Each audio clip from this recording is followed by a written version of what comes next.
વિષ્ણુ ભગવાનને પ્રાર્થના કરી છે કે જો આ બલિરાજા 100મો યજ્ઞ પૂરો કરશે તો ફરી પાછા દૈત્યો છે એ ઇન્દ્રાસન ઉપર આવશે, એટલે આસુરી વૃત્તિ વધશે, માટે તમે ગમે તે કરો. આમ જ્યારે કીધેલું છે ત્યારે એવા સમયની અંદર ભગવાને લીલા કરી છે અને લીલા કરતાની સાથે બોલો વામન ભગવાન કી. ભગવાન વામન સ્વરૂપે આવ્યા છે અને વામન સ્વરૂપ એટલું બધું નાનું સુંદર અને એટલું બધું તેજસ્વી છે અને એ તેજસ્વી સ્વરૂપ બલિયા વામન ભગવાનનું છે. એ ધીમે ધીમે ધીમે જે બલિ રાજાનો યજ્ઞ મંડપ હતો એ યજ્ઞ મંડપ એટલે ભૃગુ કચ્છ, અને આ ભૃગુ કચ્છ એટલે અત્યારનું આપણું ભરૂચ, એમાં અપભ્રંશ થઈ અને ભરૂચ શબ્દ થઈ ગયો. અને આ વામન ભગવાન છે, માથે છત્રી છે, હાથની અંદર કમંડળ છે, લાકડી રાખેલી છે, બગલની અંદર છે દર્ભનું આસન છે, ટૂંકી પોતળી પહેરી છે. આ જાન બાહુ એના હાથો જે છે ગોઠણ સુધીના લાંબા છે અને આવું સુંદર સ્વરૂપ તેજસ્વી હતું. એ ધીમે ધીમે ધીમે બલિ રાજાનો જે યજ્ઞ છે એ યજ્ઞ મંડપ તરફ ધીમે ધીમે આવે છે અને ગાય છે વિષ્ણુ વામન થઈને ચાલ્યા રે. એવા વિષ્ણુ વામન થઈને ચાલ્યા રે. બીજો ઇન્દ્ર મારવાલા. એ મટાડવા બીજો ઇન્દ્ર મારવાલા. વિષ્ણુ વામન થઈને ચાલ્યા રે. વિષ્ણુ વામન થઈને ચાલ્યા રે. એ મૃગ ચર્મ કાખમાં શોભતું રે. ધર્મ હાથમાં શોભતું રે. કર્મા કમંડળ સાર મારવાલા. કર્મા કમંડળ સાર મારવાલા. વિષ્ણુ વામન ભગવાનનું વામન સ્વરૂપ છે. ભગવાન ધીમે ધીમે ધીમે સૂર્ય સમાન તેજસ્વી છે, ચંદ્ર સમાન શીતળતા છે. આવું સુંદર સ્વરૂપ લાય ત્રિપુંડ કરેલું છે, ભસ્મનું ત્રિપુંડ જોય અને વામન ભગવાન છે, માથે છત્રી રાખી અને નાની નાની ડગલી ભરતા ભરતા બલિ રાજાનો જે યજ્ઞ મંડપ હતો એ તરફ આવે છે. એ કરુણા સિંધુ ક્યાં ચાલ્યા રે. કરુણા સિંધુ ક્યાં ચાલ્યા રે. એ અધૂરી છે અમ આશ મારવાલો. અધૂરી છે અમ આશ મારવાલા. વિષ્ણુ વામન થઈને ચાલ્યા રે. વિષ્ણુ વામન થઈ ચાલ્યા રે.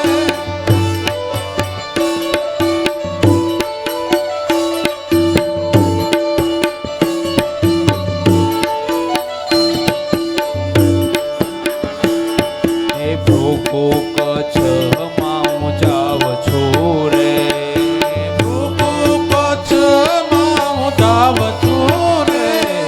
હણવા બલિનું અભિમાન મારવાલા. હણવા બલિનું અભિમાન મારવાલા. આજ વિષ્ણુ વામન થઈને ચાલ્યા રે.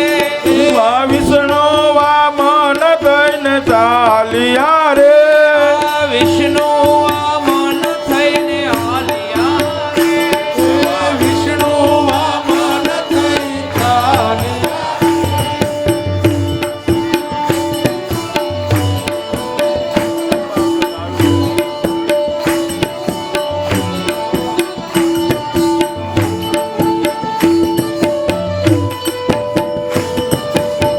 રાધે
અધૂરી છે અમ આશ મારવાલા અધૂરી છે આશ મારવા વિષ્ણુ વામન થઈને ચાલ્યા રે વિષ્ણુ વામન થઈ ચાલ્યા રે.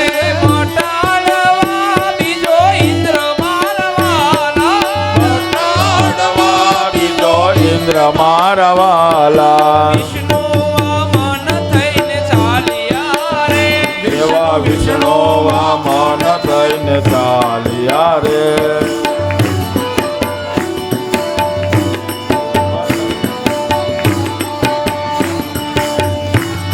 ઓ દ્વારિકાનો નાથ મારો રાજા રણ છોડ છે એને મને માયા લગાવી રે દ્વારકાનાથ મારો રાજા રણ છોડ છે.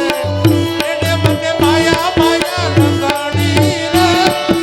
એને મને માયા લગાડી મારા વાલા સામે મને માયા લગાડી મારવાલા એ સુદામાનો મિત્ર મારો રાજા રણ છોડ છે એને મને માયા લગાવી રે સુદામાનો મિત્ર મારો રાજા રણ છોડ છે. એને માયા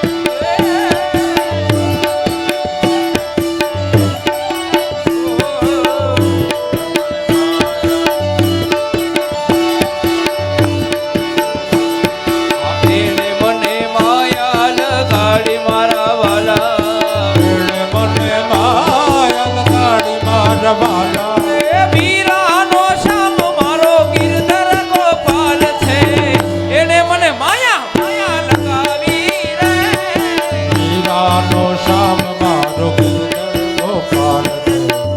એને આવા વિષ્ણુ વામન થઈને આવ્યા રે વિષ્ણુ વામન થઈ આવ્યા રે. મટાડવા બીજો ઇન્દ્ર મારવા મટાડવા બીજો ઇન્દ્ર મારવાલા. વિષ્ણુ વામન થઈને ચાલ્યા રે વિષ્ણુ વામન થઈ ચાલ્યા રે. ભૃગુ કચ્છમાં હું જાવ છું રે ભૃગુ કચ્છમાં હું જાઉં છું રે. હળવા બલીનું અભિમાન મારવાલા હળવા બલીનું અભિમાન મારવાલા. વિષ્ણુ વામન થઈને હાલ્યા રે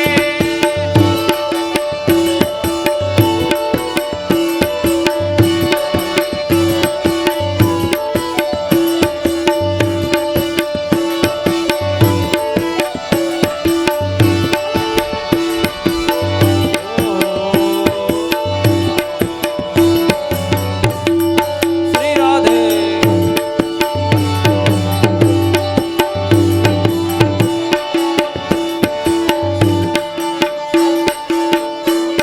અને ગુરજાત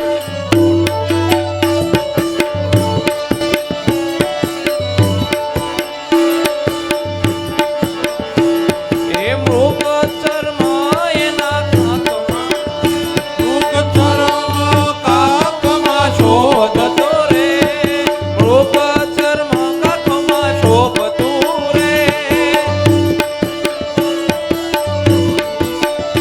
આવા યજ્ઞની અંદર બલિરાજા યજ્ઞ કરે છે અને એ યજ્ઞ ચાલુ છે અને એ યજ્ઞની અંદર એક તેજસ્વી સ્વરૂપ એટલે ભગવાન વામન સ્વરૂપે છે એ વામન સ્વરૂપે યજ્ઞ મંડપની અંદર પ્રવેશ કરે છે. જેવું આવું તેજસ્વી સ્વરૂપ વામન ભગવાન આવે છે. બધાની દ્રષ્ટિ એના તરફ છે અને બધાની દ્રષ્ટિ આવી એ બાજુ અને દ્રષ્ટિ આવી અને જોવે છે અને જોવે છે કે બધું આ તેજસ્વી સ્વરૂપ અત્યાર સુધી અમે ક્યાંય જોયું નથી અને આવું તેજસ્વી સ્વરૂપ અહીંયા ક્યાંથી આવ્યું? આ કોણ હશે? બધા ઋષિ મુનિઓ છે. આ બધાની દ્રષ્ટિ વામન ભગવાન ઉપર છે અને ત્યારે વામન ભગવાન છે એ વામન ભગવાન થોડીક વિશ્રાંતિ કરી લે પછી આગળ થાકી ગયા હોય ને આવીને ક્યાંથી હાલતા હાલતા આવે છે. તો એવા વામન ભગવાનને વામન ભગવાન યજ્ઞ મંડપની અંદર પ્રવેશ કર્યો છે. એવા વિષ્ણુ વામન થઈને ચાલ્યા રે એવા વિષ્ણુ વામન થઈ ચાલ્યા રે મોટાડવા બીજો ઇન્દ્ર મારવાલા મોટાડવા બીજો ઇન્દ્ર મારવાલા વિષ્ણુ વામન થઈને ચાલ્યા રે વિષ્ણુ વામન કર્ણ સિંધુ ક્યાં ચાલ્યા રે સિંધુ ક્યાં અધૂરિયામાં હાથ મારવાલા અધૂરી સે યમ હાથ મારવાલા વિષ્ણુ વામન થઈને ચાલ્યા રે વિષ્ણુ વામન થઈ વિષ્ણુ વામન થઈને ચાલ્યા રે વાલા વિષ્ણુ વામન થઈને ચાલ્યા બોલો વામન ભગવાન કી. ભગવાનનું બાળ સ્વરૂપ બટુક સ્વરૂપ છે એવા વામન ભગવાન યજ્ઞ મંડપની અંદર આવ્યા. બધા ઋષિ મુનિઓ જ્યાં વિચાર કરે છે કે આ કોણ હશે એ જ સમયે બલિરાજાની દ્રષ્ટિ એના ઉપર પડી છે અને બલિરાજા તરત જ યજ્ઞ મંડપમાંથી આહુતિ આપી અને ત્યાર પછી બટુક સ્વરૂપ એવા વામન ભગવાનની પાસે આવ્યા. પાસે આવી અને કહે છે એનું સ્વાગત પૂજન અર્ચન બધું બલિરાજાએ કર્યું છે. બલિરાજાએ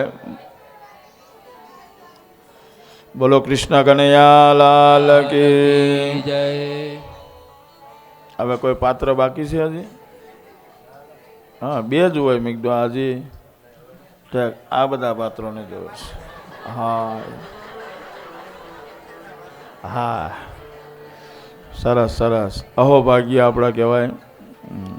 વાહ, ભાગ્યશાળી એ ને આપણે બધા. સરસ. એને કાંઈ બોલતા આપણને આવડતું કયો એને અંદર બેસાડો એટલે હા કામ યાર. ચાલો બધા કથાની અંદર આપણે પ્રવેશ કરીએ. હજી રામચંદ્ર ભગવાનનો અવતરણ બાકી છે. હા, હજી એમાં એટલો જ આનંદ કરવાનો છે અને એમાં હા એક ધારા બધા ધૂન બોલશો ને ત્યારે ભગવાનની પધરામણી થશે એમ ધીમે. એટલે ફરી પાછા આપણે બધા કથાની અંદર પ્રવેશ કરીએ. આવું વામન સ્વરૂપ આવ્યું છે. બલિરાજાએ જોયું. બલિરાજા હતા, ઊભા થયા અને ભગવાનનું સ્વાગત પૂજન અર્ચન કર્યું છે. બટુક એટલે બ્રાહ્મણ સ્વરૂપમાં છે એટલે એનું પૂજન અર્ચન. અહીંયા કથા સમજાવે છે કે બ્રાહ્મણનો દીકરો કદાચ નાના હોય કે મોટા હોય એટલે જ આપણે નાનો બાળક હોય ને તો એને આપણે દાદા કહીને જ બોલાવીએ છીએ. તો અહીંયા બલિરાજા છે એને પણ એને બટુક એટલે બ્રાહ્મણ છે અને બ્રાહ્મણ જાણે એને પૂજન અર્ચન કર્યું, નમસ્કાર કર્યા છે. નમસ્કાર કરી અને પછી નમ્રતાથી પૂછેલું છે કે આપના આગમનનું કારણ શું અને આપ કોણ છો? આમ જ્યારે પૂછ્યું છે બલિરાજાએ ત્યારે આ વામન ભગવાને એટલું જ કીધું હતું. વામન ભગવાન કહે છે કે જ્યારે હું આ નગરની અંદર સંધ્યા કરવા માટે સવારના પોરમાં એક ઓટલી ઉપર બેઠો અને બેઠો ને ત્યારે એ સમયની અંદર જેવી સંધ્યા મેં શરૂઆત કરી ત્યાં મકાન માલિક આવ્યા અને એને મને ઊભો કર્યો અને ઊભો કર્યો છે એટલા માટે થાય અને હું તમારી પાસે આવ્યો છું. એટલે બલિરાજા કહે કંઈ વાંધો નહીં, કોઈ ઈચ્છાથી તમે આવ્યા હોય તો તમારે જે જોતું હોય તે માગો. આમ જ્યાં કીધું એટલે બટુક ભગવાન હતા, વામન ભગવાન હતા કે હું તમારી પાસેથી જે માગું એ તમારે આપવાનું છે, તમે કહો છો. ગીત બહુ સરસ. ઝોલી મેરી ભર દે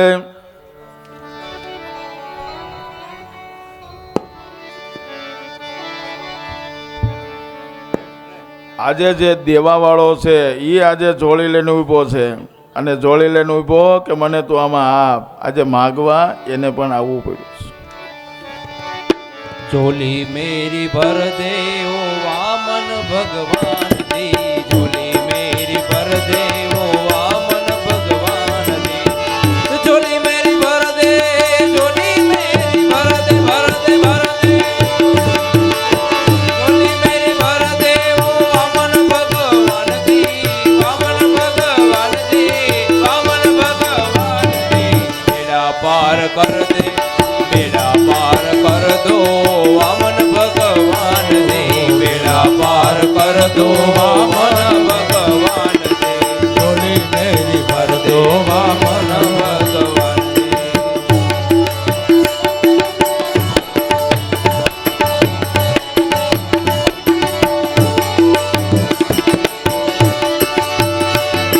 ए गुनेगार होकर मैं सामने खड़ा हूँ, गुनेगार होकर मैं सामने खड़ा हूँ, આજે ભગવાન જોડી લઈને ઊભા છે. कर दो જે દેવાવાળો છે, લાખો ને કરોડો ને આપે છે, એ આજે પોતે માગવા માટે આવ્યો છે. भगवान दे गुनाह माफ कर दो वामन भगवान, झोली मेरी भर दो वामन भगवान दे, झोली मेरी भर दो वामन भगवान.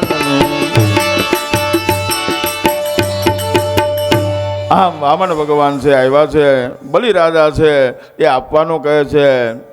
ત્યારે વામન ભગવાન મનમાં વિચાર કરે કે બલિ, આ આપવાનું તું જ કહી શકે. તારા બધા પ્રહલાદજીને ને બધાને દાદાને હું ઓળખું છું. બલિરાજા કહે કે આ અમારા વડવાઓને તમે ઓળખો છો? તો કે ઓળખું છું નહીં, બધાને ઠેકાણે મેં જ પાડ્યા છે. ઋષિ અવતાર લઈને એને બધા અવતાર.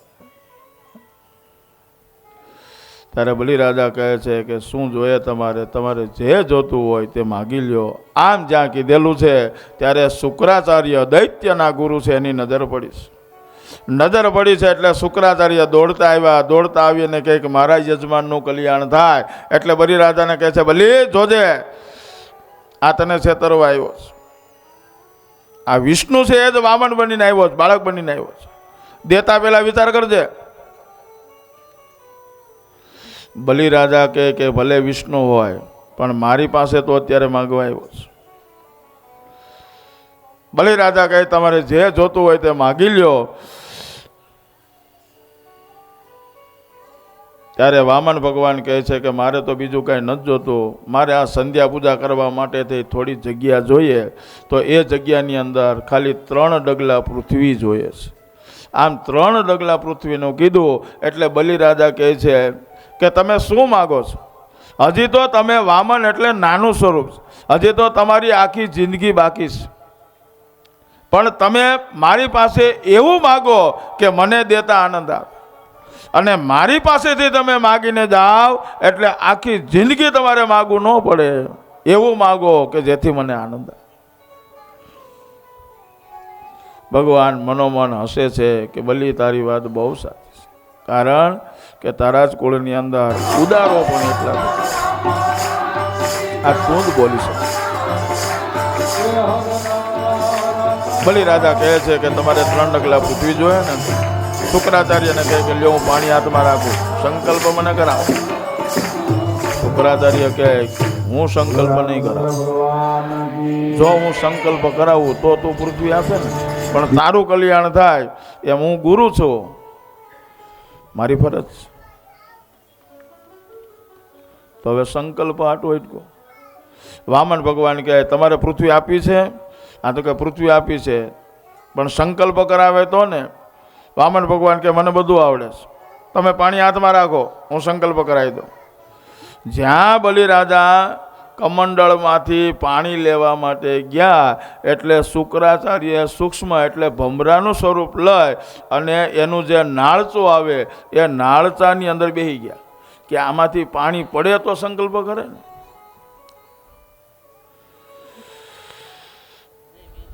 પાણી પડતું નથી એટલે વામન ભગવાન વિચાર કરે કે આ બલિરાજાને આપવું છે, પણ આ ડોહાને શું તકલીફ છે,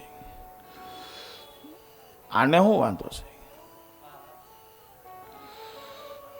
એટલે વામન ભગવાન કહે કે આમાં કાંઈક નાળચામાં કચરો આવી ગયો એવું લાગે છે. એટલે એક દર્ભની સળી, પોતાની પાસે આસન હતું જ, દર્ભનું આસન હતું, એમાંથી એક સળી કાઢી અને નાળચાની અંદર જ્યાં મારી એટલે શુક્રાચાર્યની એક આંખ ફૂટી ગઈ. શુક્રાચાર્ય વિચાર કરે કે જો હવે ઘડીક વાર રહીને તો બેય ફોડી નાખશે, એટલે નીકળી ગયા. આજે આ લીધા વગર જાહે એમ જીવનની અંદર બતાવે. સત્કર્મો થતા હોય, સારા કાર્યો થતા હોય, આપણાથી જેટલો બને એટલો સહયોગ કરવો, પણ આડો પગ કરવો. આ કથા બધી હોય સમજાવે, આપણા જીવનને લગતી જ બધી કથાઓ છે. તો એ શુક્રાચાર્ય નીકળ્યા છે અને બલિરાજા છે એ સમયની અંદર બલિરાજા ત્યાં ઊભા છે અને બલિરાજા ઊભેલા છે અને વામન ભગવાન હતા. ધીમે ધીમે બલિની પાસે આવ્યા અને પાસે આવી અને બંને જણા જેવા ઊભા છે. બલિરાજાએ હાથની અંદર પાણી લીધું અને પાણી અને વામન ભગવાન હતા. સંકલ્પ કરાવે 3 વખત વિષ્ણુ ભગવાનનું સ્મરણ કરો.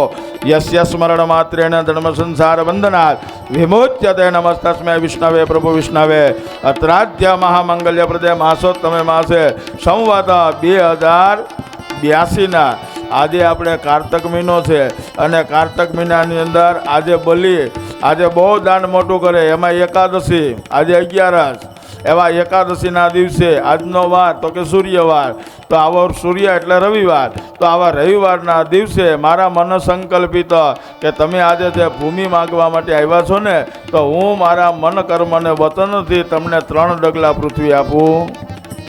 આમ જ્યાં સંકલ્પ કર્યો છે. બલિરાજા હતા, નીચે બેઠા છે અને નીચે બે અને ભગવાનની સામે હાથ જોડે છે. તો ભગવાને જે છે ખાલી હાથ જોડી રાખો.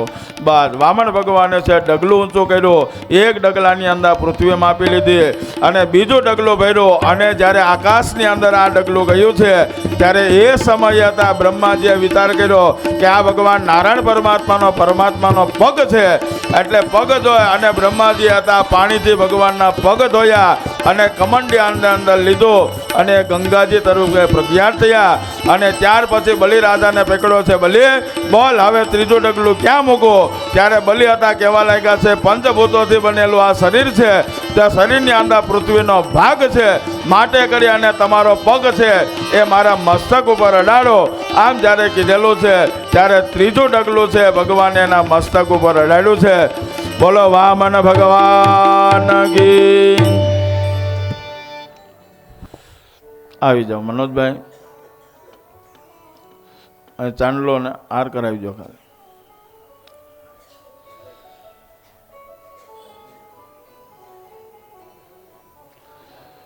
આવા દાનવીરો થઈ ગયા છે. અને એ જ બલિરાજાએ 3 ડગલાની અંદર આખી આકાશ, પાતાળ, પૃથ્વી બધું આપી દીધેલું છે. નમોસ્ત્વનંદાય સહસ્રમૂર્તય સહસ્રપાદાક્ષિ શિરોરુબાહવે સહસ્રનામ્ને પુરુષાય શાશ્વતે સહસ્રકોટિ યુગધારિણે નમઃ. શશાંગદકરં સકિરીટકુંડलं સપીતવસ્ત્રં સરસીરોહેક્ષણં સહારવક્ષસ્થલકૌસ્તુભશ્રિયં નમામિ વિષ્ણુ શિરસા ચતુર્ભુજં. ગંધમક્ષતાनं પુષ્પમાલિકાં. બસ બંને જણા પગે આમ હાથ રાખો ને, પગ જમણા પગે હાથ રાખો 2 જણા. બસ તમે વામન ભગવાન એના ઉપર માથે હાથ રાખો, આશીર્વાદ આમ જો, આમ આમ હા આમ જો, આમ 2 હા.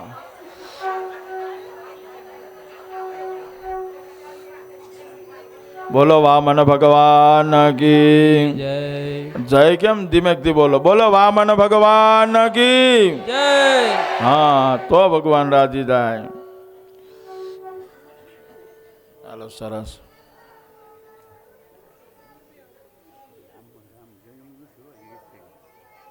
એ તો હા હા.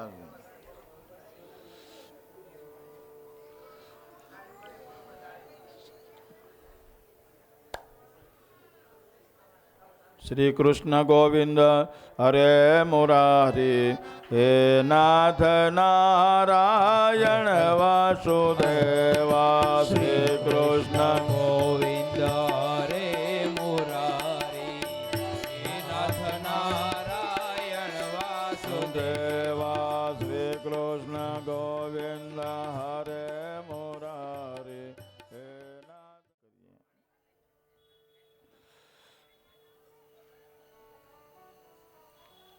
મારું કરીને તૂટી જાઓ, પણ અંતે તો બધું ભગવાનનું જ છે. સુખદેવજી મહારાજે પરીક્ષિત મહારાજના કથા કઈ સંભળાવી અને ત્યાર પછીની કથાની અંદર આગળ કહે છે કે સત્યવ્રત નામના રાજા હતા. એ રાજા એક વખતે સવારના સમયની અંદર સરોવરની અંદર સ્નાન કર્યું. સ્નાન કરી અને સૂર્યનારાયણને અર્ઘ્ય આપવા માટે થાય અને જ્યાં ખોબો ભર્યો પાણીનો, તો અંદર એક માછલી આવી છે. માછલી હાથમાં આવી એટલે માછલી હતી કહેવા લાગી કે મને આ સરોવરની અંદર બીજા મોટા જાનવરો છે એની બીક લાગે છે, મને યોગ્ય સ્થાને મૂકો. એટલે સત્યવ્રત રાજાએ માછલી હતી એ માછલીને કમંડળની અંદર લીધી. કમંડળની અંદર લઈ અને જ્યાં ઘરે પહોંચ્યા તો માછલી હતી મોટી થઈ છે.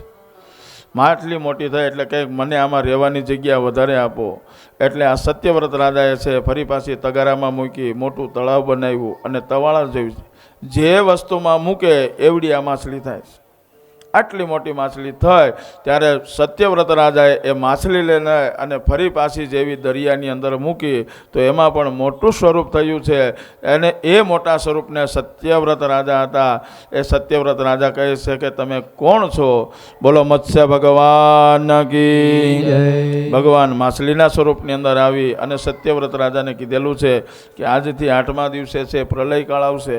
તો એ પ્રલયકાળની અંદર તમે જેટલા વેદ પુરાણ શાસ્ત્ર ઉપનિષદો છે આ બધું લઈ લેજો, સપ્તર્ષિઓ લઈ લેજો અને સપ્તર્ષિઓ લઈ વનસ્પતિ ઔષધિઓ છે આ બધું લઈ અને તમે જે જગ્યા ઉપર હશો એટલી જ જગ્યા બાકી રહેશે, બાકીનું બધું સમુદ્રની અંદર સમાઈ જશે. અને આમ જ્યારે સમુદ્રની અંદર તમાય અને એ સમયે એક નાવ આવે, એ નાવની અંદર તમે જેવા બેસશો એટલે બાકીની જગ્યા છે બધી સમુદ્રની અંદર જશે. પ્રલયકાળ આવવાનો છે. મત્સ્ય ભગવાને આવીને વાત કરી છે. અને તમે જ્યાં સુધી પ્રલયકાળ ચાલે તો ત્યાં સુધીની અંદર જે ભગવાનનું જ્ઞાન છે એ જ્ઞાન આત્મજ્ઞાન હું તમને આપીશ. અને જ્યારે ફરી પાછો પૃથ્વીનું જ્યારે સ્થાપન થાય ત્યારે તમે આ બધી વસ્તુઓ છે ફરી પાછી પૃથ્વી ઉપર લઈને આવો. મત્સ્ય ભગવાનનો જે અવતાર થયો છે એ મત્સ્ય ભગવાનનો પ્રાદુર્ભાવ થયો એની કથા કઈ સંભળાવી. સુખદેવજી મહારાજ કહે છે કે આવી રીતના જીવાત્મા માટે થઈ, કલ્યાણ માટે થઈ અને ભગવાન છે અનેક સ્વરૂપે આવી અને દરેક જીવાત્માનું કલ્યાણ કરે છે અને સમજાવે છે અને અધર્મનો નાશ કરી અને ફરી પાછા ભગવાન છે ધર્મનું સ્થાપન કરે છે. આટલું કહે અને ભગવાને 8મા સ્કંદને વિરામ આપ્યો. કૃષ્ણાર્પણમસ્તુ. બોલો ગિરિરાજ ધરણ કી જય. હરે રામ રામ રામ સીતા રામ રામ રામ. હરે રામ રામ રામ સીતા રામ રામ રામ. હરે રામ રામ રામ સીતા રામ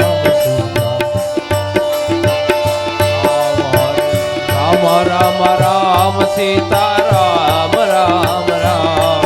હરે રામ રામ રામ સીતા રામ રામ રામ. હરે રામ રામ રામ સીતા રામ રામ રામ. હરે રામ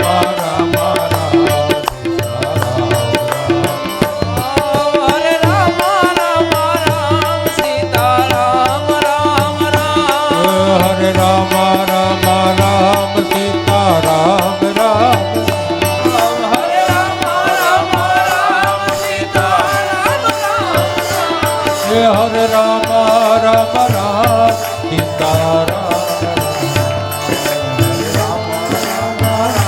સીતારામ. બોલો રામચંદ્ર ભગવાન કી.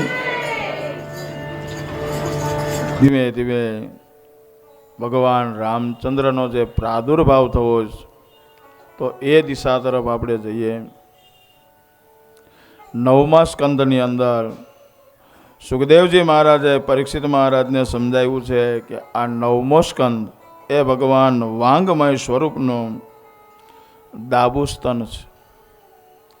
અને આ સ્કંદની અંદર વૈવસ્વત નામના મનુનો વંશ કીધેલો છે. સુકન્યાની કથા કીધી છે, રેવતીની કથા કીધી છે. રાજા અમરીશે જે એકાદશી કરી છે એ કઈ કથા કઈ સંભળાવી છે. સૌભ્રી ઋષિ જે હતા એનું આખ્યાન કીધું છે. હરિશ્ચંદ્ર અને તારામતી એની કથા કીધી છે. પછી સગર રાજાની કથા કઈ સંભળાવવામાં આવી. અને જે આ ગંગાજીનું અવતરણ આ પૃથ્વી ઉપર થયું એની કથા કીધી છે. અને ત્યાર પછી સૂર્યવંશ કે જે વંશની અંદર ભગવાન રામ જન્મ્યા હતા એની કથા કીધી છે.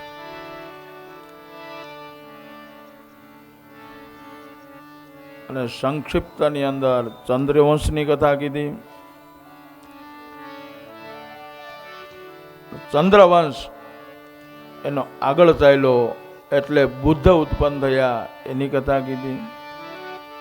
અને એમાંથી પછી યદુવંશ થયો એની કથા કીધી. પરશુરામ જે થયા છે એ કથા કહેવામાં આવી છે. એમ આ 9મા સ્કંદની અંદર વિસ્તાર પૂર્વકની કથાઓ કહેલી છે. તો એ વિસ્તાર પૂર્વકની કથાની અંદર વૈવસ્વત જે મનુ હતા એ વૈવસ્વત નામના મન્વંતરની અંદર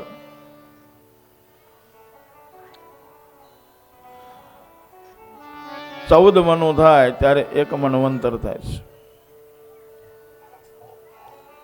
પણ એમાં વૈવસ્વત નામના મનુ કે અત્યારે પણ આ વૈવસ્વત નામના મનુનું રાજ ચાલે છે.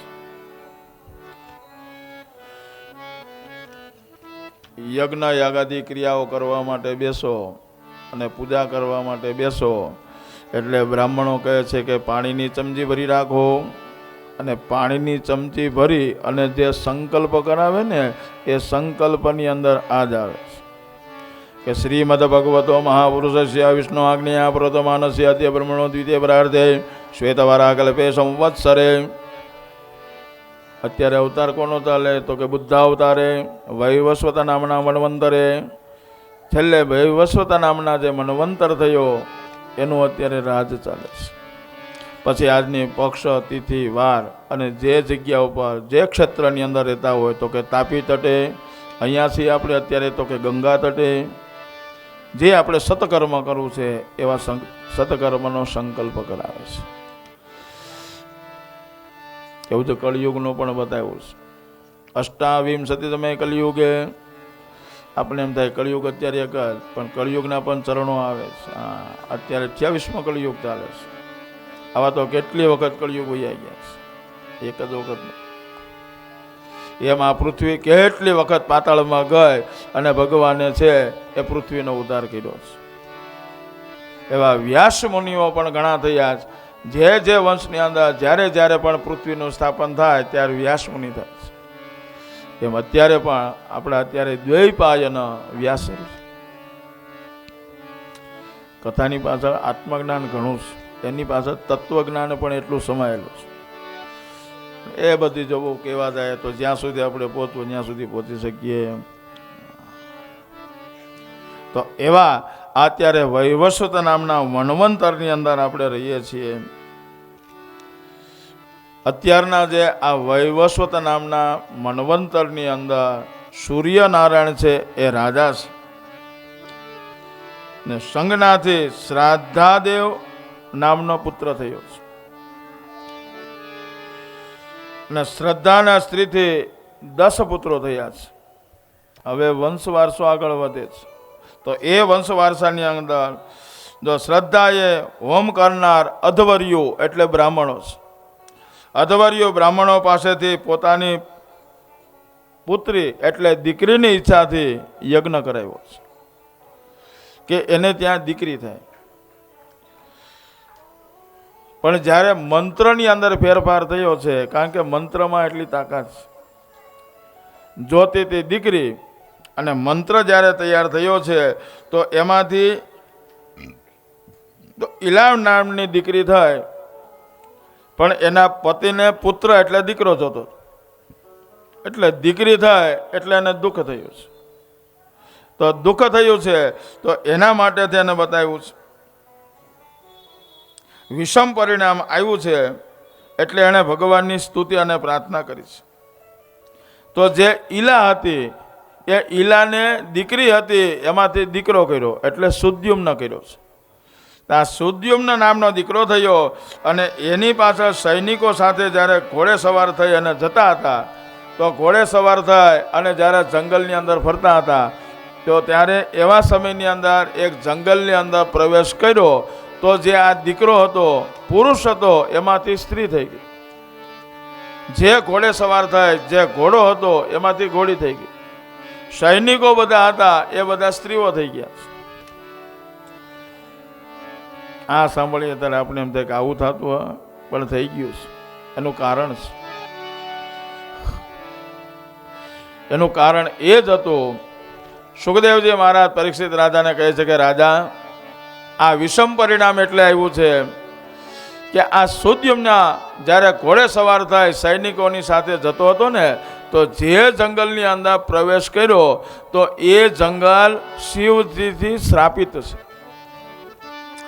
એક વખતે શિવ અને પાર્વતી આ જંગલની અંદર બેઠા બેઠા ગોષ્ઠી કરતા હતા, અને ગોષ્ઠી કરતાં કરતાં ઓચિંતાના ત્યાં ઋષિમુનિઓ સનત કુમારો આવ્યા છે, અને સનત કુમારો ઓચિંતાના શિવજીની પાસે આવ્યા એટલે મા પાર્વતી હતા લજ્જા પામ્યા છે, અને લજ્જા પામવાથી ભગવાન શિવજીએ શ્રાપિત કર્યું છે કે આ જંગલની અંદર જે કોઈ આટલા વિસ્તારની અંદર આવશે તો એ પુરુષ હશે તો એ સ્ત્રી થઈ જશે. એટલે ભગવાનના શ્રાપને લીધે થાય અને જે આ સુદ્યુમ્ન હતો એ બધા સ્ત્રી થયા છે. પણ એને કોઈ સ્વીકાર્યો નથી, એનો ત્યાગ કર્યો છે. ત્યારે સુખદેવજી મહારાજ કહે છે કે આવું શિવ અને પાર્વતીનું જે વિહાર સ્થાનની અંદર જવાથી સ્ત્રી થયો છે, અને સુદ્યુમ્ન હતા 15 દિવસ સ્ત્રી થાય અને 15 દિવસ પુરુષ બને છે, પણ જે નગરવાસીઓ આ રાજગાદી સંભાળે એ કોઈને ગમતું નથી. બધાએ એનો ત્યાગ કર્યો છે. ત્યારે આ સુદ્યુમ્નને ત્યાં 3 દીકરાઓ થયા છે, ઉત્કલ, ગય અને વિમલ. આ નામના 3 દીકરાઓ થયા છે. પણ પુરુરવાને જ્યારે ગાદી આપી છે, અને એ પુરુરવા જ્યારે વનની અંદર તપ કરવા માટે ગયા છે, ત્યારે વૈવસ્વત નામના મનુએ યમુના કિનારે જઈ અને શ્રી હરિનું યજન કર્યું, અને શ્રી હરિનું યજન કરવાથી એને ત્યાં 10 દીકરાઓ થયા છે. અને એ 10 દીકરાઓ જે છે એના નામ આપ્યા છે ઇક્ષ્વાકુ છે, નૃગ છે, સરિયાતી, દિષ્ટ, દૃષ્ટ, કુરુષક, નિરીશ્યત, શ્રુધસ, નભગ અને કવિશ. આવા 10 દીકરાઓ થયા છે. એનો વંશ વારસો જ્યારે આગળ વધ્યો છે તો એના વંશ વારસાની અંદર આગળ જતા કુરુષક નામનો દીકરો થયો છે, અને આ કુરુષકના દીકરા એટલે સરિયાતી થયા છે. અને આ સરિયાતીના લગ્ન છે એ બ્રાહ્મણની દીકરી એટલે શુક્રાચાર્યની દીકરી દેવયાની સાથે થયા છે. જ્યારે આ સાંભળ્યું એટલે પરીક્ષિત મહારાજે પૂછ્યું છે કે ક્ષત્રિય હોવા છતાં પણ બ્રાહ્મણની દીકરીની સાથે લગ્ન શા માટે થયા? ત્યારે સુખદેવજી મહારાજ કહે છે કે રાજા, એક વખતે દેવયાની છે રાજકન્યા એટલે શર્મિષ્ઠાની સાથે બધી બહેનપણીઓ સાથે મળી અને સરોવરની અંદર સ્નાન કરવા માટે જાય છે.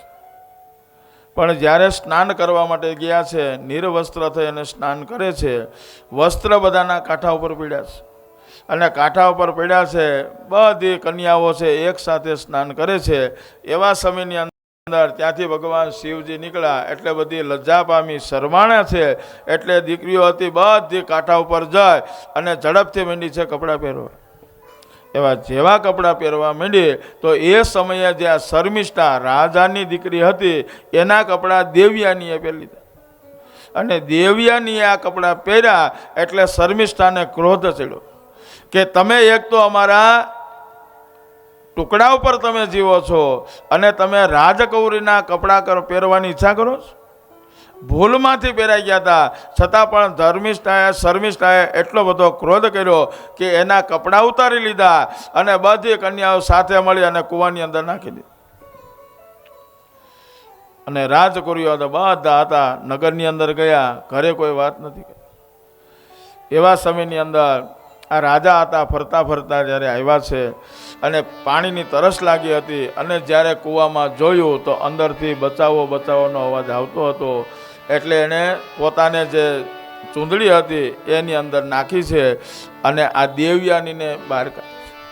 જેવી દેવ્યાનીને બહાર કાઢી હાથ પકડ્યો છે એટલે દેવ્યાનીએ કીધેલું છે કે હવે તમે મારો હાથ પકડ્યો છે માટે હવે બીજો કોઈ મારો હાથ પકડશે નહીં, તમે મારી સાથે લગ્ન કરો. રાજા કહે છે કે હું તો રાજા છું, ક્ષત્રિય છું અને તમે તો બ્રાહ્મણના દીકરી છો. ત્યારે આ દેવ્યાની કહે છે કે આજ દેવયોગે થયું છે. દેવયોગે એટલે થયું છે કે આગલા જન્મની અંદર કચ્છ અને આ દેવ્યાન આ બંને જણાનો જ્યારે સંવાદ થયો એમાં કચ્છે એને શ્રાપિત હતો કે તું કદાચ બ્રાહ્મણની દીકરી થાય પણ તારે ક્ષત્રિયની અંદર તારે આવવું. એટલે એ કચ્છના શ્રાપને લીધે થાય અને દેવ્યાની હતા એ ફરી પાછા એની સાથે લગ્ન કરવા માટે રાજાને સમજાવ્યું. રાજા તૈયાર થયા, દેવ્યાની હતા ઘરે ગયા. ઘરે જાય અને એના પિતા શુક્રાચાર્યને બધી વાત કરી. ત્યારે શુક્રાચાર્ય અસુરોના જે ગુરુ હતા એણે એમાંથી પદનો ત્યાગ કર્યો છે. ત્યારે રાજા હતા ફરી પાછા ત્યાં આવ્યા છે, મનાવ્યા છે. એટલે કીધેલું કે હું મારી દીકરીના જ્યાં લગ્ન કરું ને ત્યાં તારે તારી દીકરીને આપવાની, પણ એની દાસી તરીકે જવાની. એનો બીજો એની અંદર કોઈ પણ જાતનો ભાવ હોવો જોઈએ નહીં. આમ જ્યારે કીધેલું છે રાજા માન્યા છે. સમય જતાની સાથે દેવ્યાની જે છે એ દેવ્યાનીના લગ્ન એ રાજા સાથે કર્યા અને રાજા સાથે જ્યારે લગ્ન કર્યા છે ત્યારે એના જ જે છે આ શર્મિષ્ઠા હતી એને ત્યાં દાસી તરીકે થઈ છે. દાસી તરીકે આ ગઈ છે પણ એ દેવ્યાની અને રાજા દ્વારા છે તો સરિયાતી રાજાના વંશની અંદર ઉતાનબરહિષ, આનર્ત, ભૂરિસેન એમ 3 દીકરાઓ થયા છે. આ 3 દીકરાઓ થયા છે. તો એમાંથી જે આનર્ત પ્રદેશ છે એમાં રેવત રાજા થયા અને આ રેવત રાજાના દીકરા અને રેવત રાજાએ જે નગરી બનાવી સમુદ્રની અંદર, તો એ રેવત રાજાએ જે સમુદ્રની અંદર જે નગરી બનાવી, ટાપુ હતો, તો આ નગરી એ અત્યારની દ્વારકા નગરી છે. આ રેવત રાજાએ બનાવી છે. તો એના જ વંશની અંદર આગળ કે જે આ દેવ્યાનીને હતા એનો પણ વંશ વારસો આગળ વધ્યો છે. આવી એના જ વંશની અંદર કુકુદ્યમી થયા અને કુકુદ્યમીની દીકરી એટલે રેવતી થઈ છે. અને આ રેવતી એટલે કોણ કે જ્યારે ભગવાન શિવજીએ કામદેવને માર્યો અને ત્યારે એની પત્ની જે હતા એને કીધેલું છે અને એ જ રેવતી ફરી પાછા અહીંયા આવે. અને આ રેવતી જ્યારે યુવાન થયા એટલે રાજા વિચાર કરે કે મારે આ દીકરીને યોગ્ય મૃત્યુ. એટલે રાજા પોતાની દીકરી રેવતીને લઈ અને જ્યારે ગયા છે અને રેવતીને લઈ અને બ્રહ્મલોકમાં ગયા. પણ આ રાજા જ્યારે દીકરીને લઈને ગયા છે સભા બધી ભરેલી છે, સંગીત વગડે છે. રાજા મહારાજા ગાદી ઉપર આવતા હોય ને ત્યારે સંગીત વગડતું હોય છે. સુંદર મજાનું સંગીત વગડતું હોય ત્યારે રાજા છે એ ગાદી ઉપર આવે છે. તો એમ સુંદર મજાનું સંગીત વગડતું હતું અને ગંધર્વો હતા સંગીત વગાડતા હતા, અપ્સરાઓ હતી નાચગાન કરતી હતી. રેવત રાજા છે આ સભાની અંદર જઈને ઊભા છે કે હમણાં બ્રહ્માજી આવે, સંગીત બંધ થાય એટલે એને હું પૂછી લઉં. આમ જ્યાં વિચાર કરતા હતા બ્રહ્માજી આવ્યા છે. બ્રહ્માજી આવ્યા એટલે બધાએ ઊભા થઈને એનું સ્વાગત કર્યું. બ્રહ્માજી ઉપર જેવા ગાદી ઉપર બેઠા એટલે બધા પોતપોતાના સ્થાન ગ્રહણ કર્યું છે અને સ્થાન ગ્રહણ કર્યું એટલે બ્રહ્માજીની દ્રષ્ટિ આ કુકુદ્યમી રાજા ઉપર પડી છે. એટલે બ્રહ્માજીએ એને પૂછ્યું કે તમે શા માટે આવ્યા છો? ત્યારે આ રાજા કહે છે કે આ મારી દીકરી છે રેવતી અને આ રેવતીના લગ્ન મારે કોની સાથે કરવા, તો એ હું પૂછવા માટે તમારી પાસે આવ્યો છું. આમ જ્યાં બ્રહ્માજીને કીધું એટલે બ્રહ્માજી મીંડા હસવા. અને આ કથા જે છે એ સતયુગની છે. સતયુગની અંદર આ રાજા થઈ ગયા અને એ રાજા સતયુગની અંદર બ્રહ્માજીની પાસે જાય અને પૂછતા. એટલે બ્રહ્માજીને આમ કીધું એટલે બ્રહ્માજી મીંડા હસવા. એણે કીધું તમે ક્યારે આવ્યા? એટલે રાજા કહે કે આજે આ સભા ભરેલી હતી, બધા હતા જ હાજર, તમે એક આવતા હતા અને સંગીત વગડતું. એટલે સંગીત વગડી અને તમે અહીંયા આવો એટલે મને એમ થયું કે આવે ને એટલે હું તરત જ પૂછી લઉં. બસ આટલી વાર લાગી. તો કે આ સંગીત વગડતું હતું મારા આવવાની તમે રાહ જોઈ ને, તો એટલી વારની અંદર પૃથ્વીની ઉપર સતયુગ પૂરો થઈ ગયો, ત્રેતાયુગ પૂરો થઈ ગયો, દ્વાપર યુગનો એન્ડ આવ્યો છે અને એમાં ભગવાન કૃષ્ણ પરમાત્માએ જન્મ લીધેલો છે અને એના મોટા ભાઈ એટલે બળભદ્રની સાથે તમે આના લગ્ન. આટલું બ્રહ્માજીની ઘડી છે. ખાલી રાહ કેટલી જ હોય કે સંગીત વગડતું હતું, બ્રહ્માજી ગાદી ઉપર આવીને બસ એટલી વારમાં પૃથ્વી ઉપર સતયુગ, ત્રેતા, દ્વાપર બધું પૂરું થઈ ગયું. આટલી લાંબી ઘડી બ્રહ્મા. સુખદેવજી મહારાજ કહે છે કે રાજા તો એના જ વંશની અંદર આગળ જતાની અંદર કહેવા લાગ્યા છે કે એના વંશની અંદર અમરીશ રાજા થયા છે અને આ અમરીશ રાજા જે છે એ પતિ પત્ની બંને સાથે મળી અને એકાદશીનું વ્રત કરે છે. રાજપાટ ઘણું જ છે, પુષ્કળ છે અને આમ તો ઘણી જગ્યાએ આપણે કથા સાંભળવા પણ મળે કે આ અમરીશ રાજા જે હતા એના રાજપાટની અંદર ભગવાનને ભોગ ધરતા ને તો એ 56 મણ મરી વાપરતા. હવે જો આટલી મરી વાપરતા હોય તો એ રસોઈ કેટલી થતી હશે? આટલું હતું એના રાજપાટનું, આટલું સુખ હતું અને ભગવાનની સેવા આવી કરતા, રોજ એટલો ભોગ ધરતા. મતલબ કે અમરીશ રાજા છે આખા નગરને જમાડતા. આવા હતા અમરીશ. પણ એ પતિ પત્ની ધાર્મિક, ધર્મનું આચરણ કરનારા છે. બંને જણા એકાદશી કરે છે. આમ એકાદશી કરતા કરતા વર્ષ દિવસનું વ્રત લીધું છે અને વર્ષ દિવસનું જ્યારે વ્રત પૂરું થવાનું હતું, છેલ્લી એકાદશી હતી અને તે દિવસે પ્રશ્ન એ હતો કે 11 પૂરી થાય અને 12 બેસી જાય, એને ભાગી તિથિ કહેવામાં. તો આવી ભાગી તિથિ હતી. જો 11ના દિવસે ઉદ્યાપન એટલે વ્રત પૂર્ણ ન કરે તો આખા વર્ષનું કરેલું ફળ છે એને મળે. આવી એકાદશી કે એકાદશી એનો અર્થ એવો થાય કે એક આદેશ. કેવો આદેશ?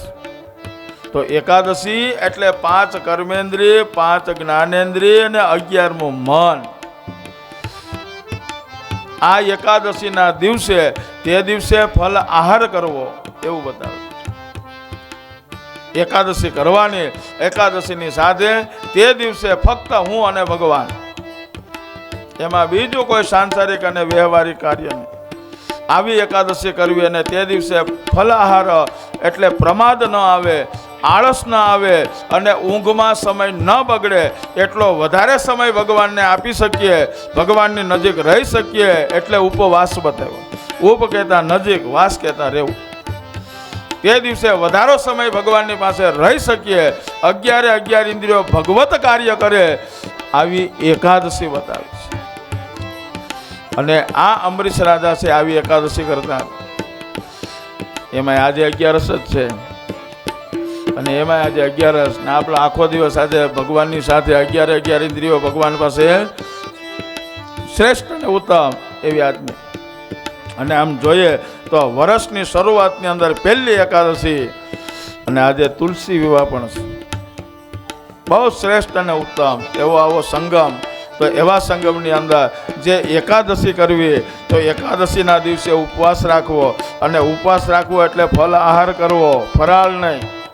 ફરી પાછા તો આપણે એકાદશી કરીએ અને એકાદશી કરીએ અને 11 પ્રકારની રસોઈ બનાવીએ. નકર રોટલો અને શાક ખાતા હોય. પણ 11 હોય તો એમાં આગલે દિવસથી કે કાલે અમારે 11 છે હો એટલે આજે સાંજે જમવાનું સારું બનાવજો, આપણે પાઉંભાજી બનાવી સ્વાદિષ્ટ ખાઈ લીધું એટલે 11ના દિવસે વાંધો. ફરી પાછા એમ કે આજે 11 છે, આગલે દિવસે કે કાલ 11 છે, પછી 11ના દિવસે કે આજે 11 છે, અને આજે 11 છે એટલે હું બનાવજો, તો એમ કે સરસ મજાનો શીરો બનાવો, હું ચાવી નથી શકતી, ફરાળી ચેવડો પોતો લાવજો, સાંભારની ખીર બનાવી નાખજો, કેળા લાવજો, 1 કિલો પેંડા લાવજો. આવી એકાદ અને મારા પાછા એકાદશી કરતા કરતા કરવી જોઈએ, ભલે ફરાળ કરીને પણ કરજો. અને એમાંય પાછા બધા બહેનો સાથે મળી અને ભગવાનને પ્રાર્થના કરે. ધન્ય એકાદશી કરીએ તો વૈકુંઠ પામીએ. ધન્ય એકાદશી કરીએ તો વ્રજ સુખ પામીએ. મારે ધ્યાન હરિનું ધરવું છે, મારે ધ્યાન હરિનું ધરવું છે.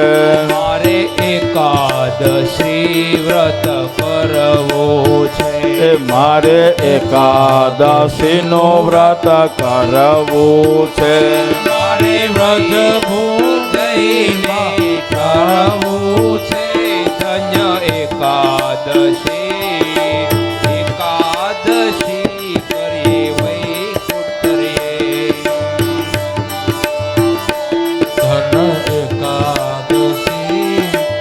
એકાદશી કરીએ તો વ્રજ સુખ આવી એકાદશી બતાવેલી છે, પણ ખાલી બટેટાની સૂકી ભાજી ખાવાથી વૈકુંઠ ન મળે હો. હા, સૂકી ભાજી ખાઓ, ભગવાન કે ખાવામાં વાંધો નથી, સૂકી ભાજી ખાઓ, પ્રમાદ ન થાય ત્યાં સુધી એટલું ફરાળ કરો.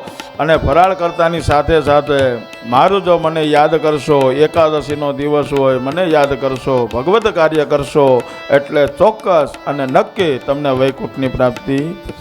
આવી એકાદશીનું વ્રત બતાવ્યું છે. અમરીશ રાજાએ આમ જ્યારે ભાગી તિથિ હતી એટલે અમરીશ રાજા જ્યારે તૈયાર થઈને બેઠા છે અને એકાદશીના સંકલ્પ માટેની તૈયારી કરી છે, એ જ સમયે બરોબર દુર્વાસા ઋષિ ત્યાં આવ્યા છે. દુર્વાસા આવ્યા છે એટલે દુર્વાસાને અમરીશ રાજાએ આમંત્રણ આપ્યું છે, આમેથી મારા અહોભાગ્ય કે તમારા જેવા ઋષિ આવ્યા છે, તો આજે તમે પણ અમારી સાથે ફરાળ કરજો. આજે મારે ઉદ્યાપન એટલે ઉજવણું છે. આવું એકાદશીનું ઉજવણું બતાવ્યું છે. અને ઉજવણું જ્યારે આમ કર્યું અને દુર્વાસાને કીધું એટલે દુર્વાસા કે કોઈ વાંધો નહીં, જો તમારી ઈચ્છા હોય તો અમને આમંત્રણ આપ્યું છે તો અમે પણ તમારી સાથે ફરાળ કરશું, પણ અત્યારે મધ્યાહન સમય છે એટલે મધ્યાહન સંધ્યા કરવા માટે જવું છે.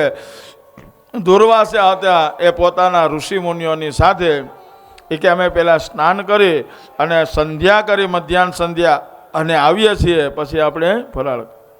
દુર્વાસા હતા એ સંધ્યા કરવા માટે ગયા, સ્નાન કરી અને સ્નાનની અંદર સંધ્યામાં બેસી ગયા તો દુર્વાસા ઋષિને સમાધિ લાગી ગઈ. આ બાજુ 11 પૂરી થતી હતી અને 12ની તિથિ બેસી જતી. અમરીશ રાજા વિચાર કરે કે દુર્વાસાને આમંત્રણ આપ્યું છે, એ જ્યાં સુધી ન આવે ત્યાં સુધી હવે મારાથી પણ ફરાળ થાય, અને જો નહીં આવે તો આખા વર્ષનું જે પુણ્ય છે મને મળશે. હવે શું કરવું?